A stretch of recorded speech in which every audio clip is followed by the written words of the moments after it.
Johan Lindstrom thought the fire outside his grocery store was a random act of vandalism.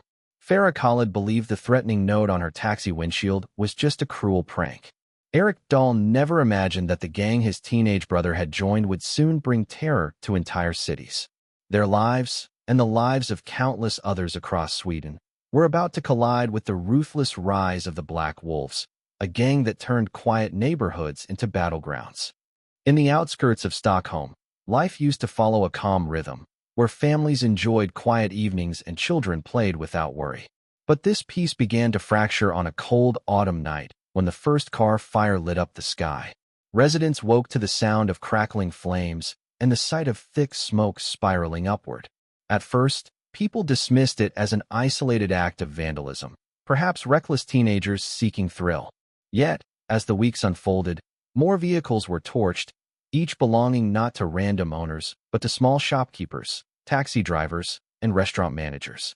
The strange pattern unsettled the community, but no one could find the courage to speak about it openly. Fear had begun to root itself deep within the neighborhood. When the police investigated, they discovered something unusual. Near the smoldering remains of a burned car, a note was found, written in crude handwriting on a piece of cardboard. It warned the owner that failure to pay a protection fee would lead to worse consequences. The message was chillingly direct. Soon, similar threats appeared at other crime scenes. Some were slipped under doors, others nailed to shutters. A few business owners who ignored the demands soon found their storefronts smashed or painted with menacing symbols in the night. The attacks weren't random anymore. A hidden hand was orchestrating them with precision, sending a message to everyone. There was a new force rising in the shadows of Sweden's capital. The group responsible called themselves the Black Wolves. Their name began as a whisper among frightened residents, passed from one person to another in hushed tones. No one had seen them clearly, but their presence was undeniable. They worked with a cold efficiency, moving like predators in the dark. The fires, the threats, the destruction, all of it served as a tool to establish dominance. The more they spread fear, the stronger their grip became. It was not about money alone, it was about control. In neighborhoods where people once trusted each other, suspicion grew. Who among them might secretly be helping the wolves? Who had already paid? Who might be next? For the authorities, the challenge was greater than they expected. Traditional investigations yielded little. The wolves left almost no evidence behind. Their targets were too terrified to cooperate, fearing that even a word to the police could bring retaliation. Surveillance cameras captured only blurred figures in hooded clothing, moving swiftly and disappearing into the night. Each crime scene felt like a taunt, as if the gang knew the police were always one step behind. The public grew restless, demanding protection, but the officers had almost nothing concrete to act upon. The suburban streets, once peaceful, began to resemble battlegrounds of silent intimidation. Shopkeepers shut their businesses earlier than usual.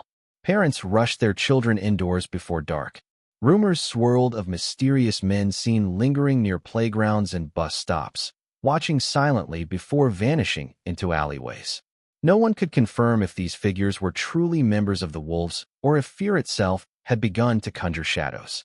The uncertainty only deepened the tension. Behind the scenes, the wolves carefully built their reputation. They didn't advertise themselves like ordinary street gangs. Instead, they thrived on invisibility.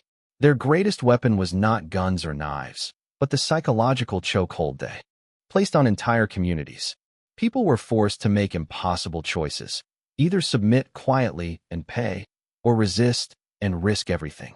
The wolves understood this better than anyone. Every fire they lit was not just destruction, but also a message. We are watching, and we will not stop. The first chapter of their rise was written not in headlines, but in silence. Newspapers mentioned the car fires briefly, treating them as minor acts of unrest. Politicians dismissed the events as isolated disturbances. Yet, in the streets, the reality was different. Families knew something dangerous had awakened in their midst. The wolves were no longer whispers. They were a presence that moved in the darkness, reshaping life in the suburbs of Stockholm one burned car at a time. The rise of the Black Wolves did not stop with the smoke and fire that haunted Stockholm's suburbs.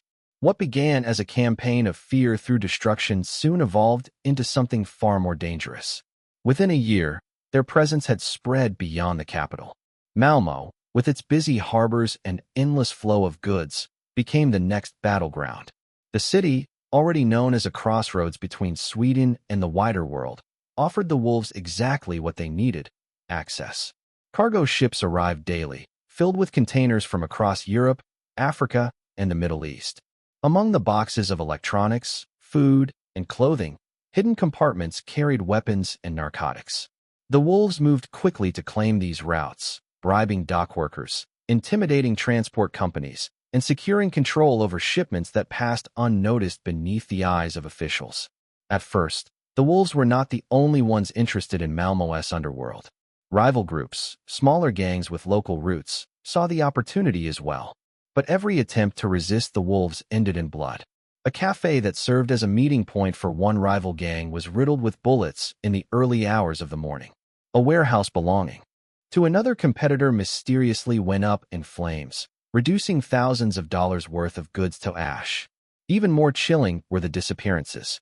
Young men known to be affiliated with rival crews simply vanished. Their cars left abandoned in parking lots, their phones switched off forever. Whispers claimed their bodies had been dumped into the dark waters near the docks, though nothing was ever proven. By the time the year ended, few dared to challenge the wolves' supremacy. What made them so difficult to track was not only their ruthlessness, but also their discipline. Unlike many gangs that flaunted their power with flashy cars, weapons, or social media posts, the wolves valued invisibility. Their leaders avoided public appearances, never gathering in large groups. Messages were passed through coded signals, burner phones, and untraceable apps. Some orders were given in person only, whispered inside parked cars or behind shuttered windows. The police often found themselves chasing shadows, their investigations collapsing because the wolves never left clear trails. Every lead led to silence. Every suspect seemed to vanish before questioning. It was as if the gang itself was smoke, impossible to hold but suffocating everyone around it. Their expansion was not fueled by outsiders alone. One of the wolves' most dangerous tactics was recruitment. They targeted the restless energy of youth, particularly teenagers living in neighborhoods where opportunities were scarce and frustration ran high. With promises of fast money, expensive clothes, and respect, the wolves offered an escape from the monotony of unemployment and the struggles of daily life. Many young recruits were given small tasks at first, delivering packages, keeping watch on street corners, or carrying coded messages. Soon, they were drawn deeper, trusted with weapons, or sent to intimidate shopkeepers.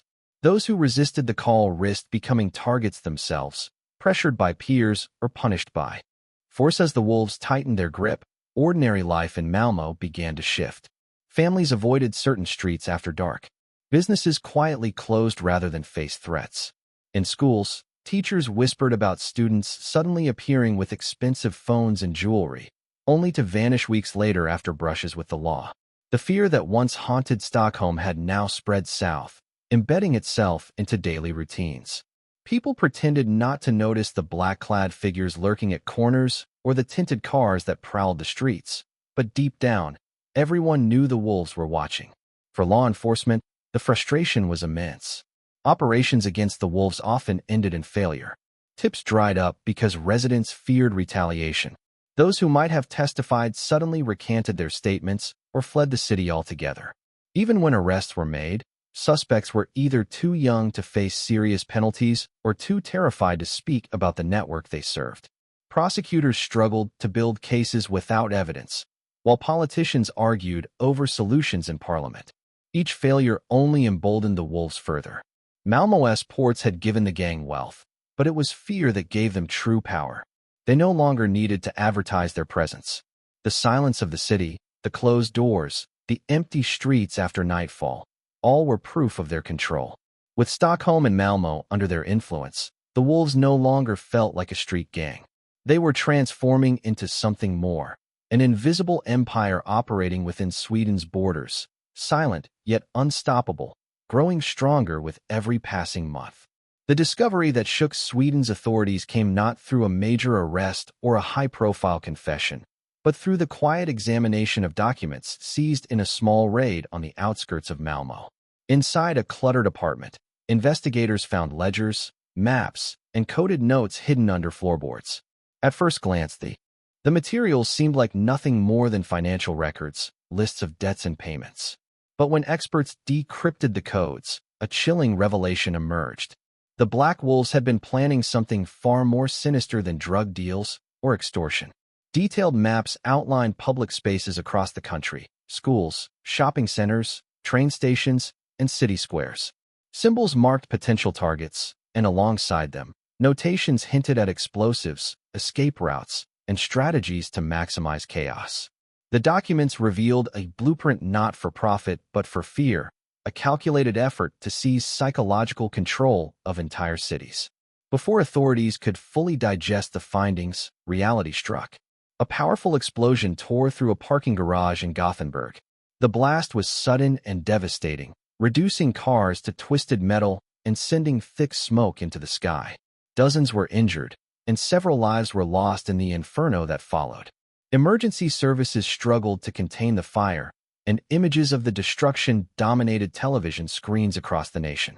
For the first time, the Wolves had broken their silence on a national stage. The message was unmistakable. They were capable of striking anywhere, at any time, with catastrophic force.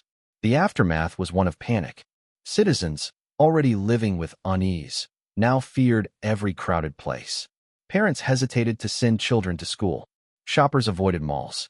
Even public transport stations grew eerily quiet as people stayed home, dreading the next explosion. The Wolves had achieved what they wanted most: visibility through terror. Their name, once whispered in fear, now echoed loudly in every conversation, in every news broadcast, in every political debate. Sweden was no longer dealing with a hidden gang. It was facing an organization that had elevated crime into open warfare against the public. For the government, the situation was a nightmare. Pressure mounted on law enforcement to act swiftly, but the Wolves seemed always ahead. Intelligence hinted that the parking garage attack was not the end, but merely the beginning of a series of assaults designed to destabilize the nation. The coded documents suggested multiple cells, each independent yet united under the Wolves' command. This meant that capturing one leader would not dismantle the network. Others would rise to continue the mission. Investigators feared that the organization had become too embedded to uproot quickly. The Wolves' tactics also became bolder. In Malmö, unexploded devices were found abandoned near a tram line, planted deliberately to be discovered. The intention was clear. Even without detonation, the Wolves could create terror by making people question their safety at every corner. In Stockholm, coordinated arson attacks set fire to warehouses in the same night, overwhelming firefighters and paralyzing trade routes. The gang was no longer hiding in shadows. They were orchestrating a campaign of chaos, striking fear into the heart of Swedish society. But in the shadows of this violence, fractures were forming within the organization itself. Younger recruits, initially drawn by promises of fast wealth and belonging, began to witness the reality of their choices. They saw not glory but bloodshed, not loyalty but ruthless exploitation. Some were forced to watch friends sacrificed in risky operations, abandoned without protection if they were caught. Resentment simmered quietly, though no one dared to speak openly. The Wolves' strength was built on fear, and even their own members were bound by it. Meanwhile, the public began demanding answers with a fury that Sweden had not seen in decades. Demonstrations broke out in major cities, with citizens carrying banners demanding safety, justice, and accountability. Politicians clashed in heated debates, accusing one another of weakness and negligence. Some called for harsher laws, others for military involvement, while skeptics feared such measures would only escalate the conflict further. The country seemed to teeter on the edge, caught between fear of the Wolves and desperation for decisive action. The Wolves had transformed from a silent predator into an open menace, and Sweden found itself staring into a new kind of threat. No longer confined to extortion and smuggling, the gang had embraced terrorism as a weapon of control. Yet the most unsettling truth lay not in their attacks, but in the unanswered questions. How many cells remained hidden? How many leaders operated in the shadows? And how far were they willing to go to tighten their grip? The explosion in Gothenburg was not just an act of violence. It was a signal that the Wolves were rewriting the rules of crime in Sweden, and the nation was unprepared for what might come next. As the smoke of the Gothenburg explosion still hung heavy in the nation's memory, authorities launched the most extensive operation Sweden had ever seen against organized crime. Teams of investigators, intelligence analysts, and special police units were assembled under a single command. The goal was not simply to catch criminals, but to dismantle an entire network that had grown like a parasite within the country's borders. For weeks, officers combed through seized materials, intercepted communications, and tracked suspicious financial transfers. The effort was enormous, and yet, in the beginning, it seemed hopeless. The Black Wolves had thrived on secrecy, moving silently through coded language and hidden channels. Every time the investigators thought they had reached the heart of the organization, the trail dissolved into silence. Then, unexpectedly, cracks began to appear not from outside pressure, but from within the wolves themselves. Younger recruits, once intoxicated by the lure of power and money, had grown disillusioned. They had seen friends killed in violent clashes, abandoned after failed missions, or sacrificed in dangerous operations while the higher ranks lived in comfort and safety. Quiet resentment turned into quiet betrayal. Some of these recruits began leaking information anonymously, leaving hints that led investigators to safe houses, weapon stashes, and secret meeting points. At first, the police doubted the authenticity of these tips, suspecting traps. But when the information proved accurate again and again, it became clear that the wolves were no longer a united force. Their own discontent was eroding them from within. This inside information allowed authorities to prepare for a sweeping strike. On a single night, coordinated raids unfolded across Stockholm, Malmö, and Gothenburg. Streets lit up with flashing sirens as heavily armed officers stormed apartments, warehouses, and garages. Explosives were found hidden inside crates, cash was stacked in secret compartments, and weapons were pulled from beneath false floors. Dozens of arrests were made, including key lieutenants who had long evaded capture. For the first time in years, it seemed as if the wolves had been cornered. The press reported victory, and politicians celebrated the success as proof that Sweden had reclaimed control from the shadows. Yet beneath the surface, the victory was incomplete. In the chaos of the raids, several top figures managed to escape. Some fled the country entirely, disappearing into Europe with forged documents and vast amounts of money. Others simply melted back into the communities they once terrorized, blending in as if they had never belonged to the wolves at all. The organization had been wounded, perhaps even crippled, but it had not been destroyed. The very structure of the wolves, a network of independent cells, meant that cutting off one branch did not kill the tree. The uncertainty left citizens uneasy. Life began to return to normal, but only on the surface. The car fires stopped, the explosions ceased, and businesses reopened their doors. Yet in every quiet street and every crowded station, people wondered if the silence was temporary. Whispers spread that the wolves had relocated, using foreign connections to regroup, train, and prepare for a return.